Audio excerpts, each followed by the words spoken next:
Hello, I'm Paul Zimmy Finn, and this is the Generation Report.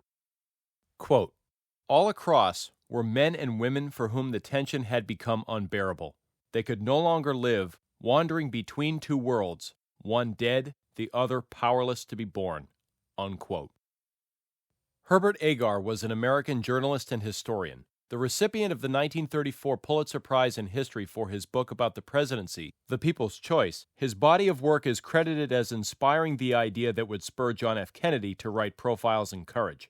The passage that was read just a moment ago happens to be an excerpt from another of Agar's books, A Time for Greatness.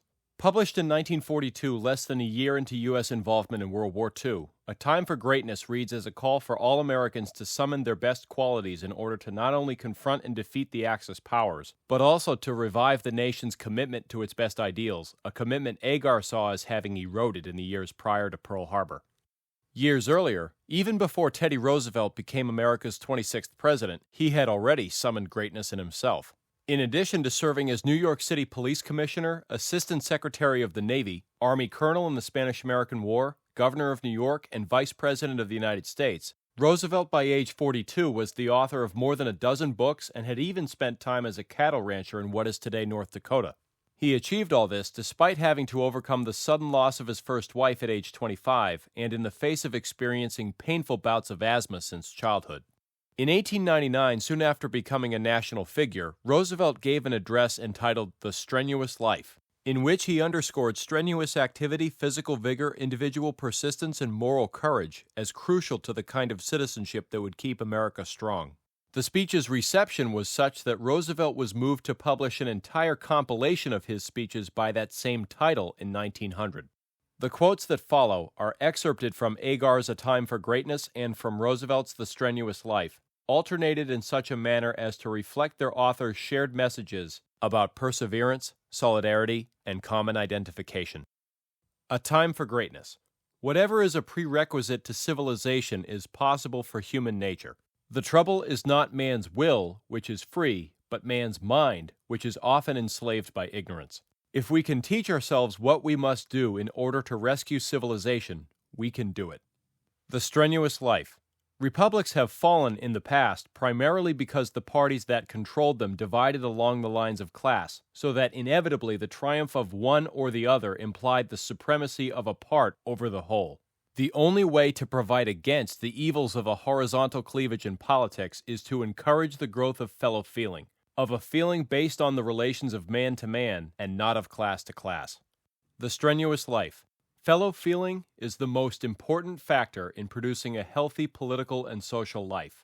Common duties and common interests arise when men take the trouble to understand one another and to associate together for a common object. A Time for Greatness. Man's efforts at self-government are always a compromise between the demands of order and the demands of freedom. The Strenuous Life. There is no patent device for bringing about good government. Still less is there any patent device for remedying social evils and doing away with social inequalities. Wise legislation can help in each case, and crude, vicious, or demagogic legislation can do an infinity of harm. A Time for Greatness. If a civilization such as ours, which professes respect for the individual man, is to endure, it obviously cannot become the monopoly of the elite. It must become so far as possible the common enterprise of all. The Strenuous Life. We do not blindly refuse to face the evils that exist or the shortcomings inherent in humanity. If you will study our past history as a nation, you will see we have made many blunders and have been guilty of many shortcomings, and yet that we have refused to be daunted by blunders and defeats, have recognized them, and have persevered in spite of them. So it must be in the future. A Time for Greatness. If we succeed, we can found the world strongly again, building a new supply of moral capital to leave to our children. If they, too, choose to dissipate the heritage, the tragedy will be theirs. Our task is to give them a chance to make the choice. And so, today, we face that choice ourselves. In the words of playwright Sir Arthur Wing Pinero, quoted in The Fourth Turning, the future is only the past again, entered through another gate. Please tune in to the next episode, The Great Reset and Other Alternative Futures. Thank you for listening. Have a happy Thanksgiving, stay safe, and may God bless America.